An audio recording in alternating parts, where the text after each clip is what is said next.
কষানো মাংস রেখে দিয়েছি, বানাই নিয়ে মাখিয়ে নিয়েছি।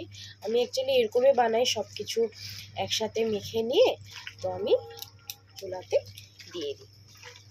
তো এই যে মাংস তো বানাবো, ভেবেছি না তোমাদের সাথে শেয়ার করি ছোটো মোটো মিনি ব্লগ, তোমরা নিশ্চয়ই দেখবে। আর আমার চ্যানেলটারে লাইক কমেন্ট শেয়ার সাবস্ক্রাইব করে দিবে, ঠিক আছে? তো আমি বানাচ্ছি, আমি এটা গরম হয়ে নেই, অ্যাকচুয়ালি গরম হয়নি। তো ভাত বানাবো আর মাংস বানাবো। তোমাদের দাদাভাই গিয়েছে বাইরে, আজকে আসবে না, তো আমরা তিনজনে। তো বাবা এসেছে, বাবা তো দোকানে, সোনা বাবাকে খেয়ে দিয়েছে, সোনা বাবা খেলা করছে। তা আমি ছটপট করে আমি রান্নাঘরে এসে মাংস টাংস রেডি করে বানাই নিয়েছি।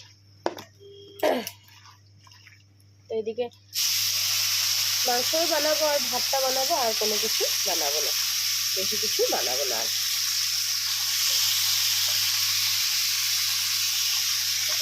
ঠান্ডাও পড়েছে, বহুত ঠান্ডা পড়েছে, কী করবো বলো, ঠান্ডাতে বহুত ঠান্ডা পড়েছে।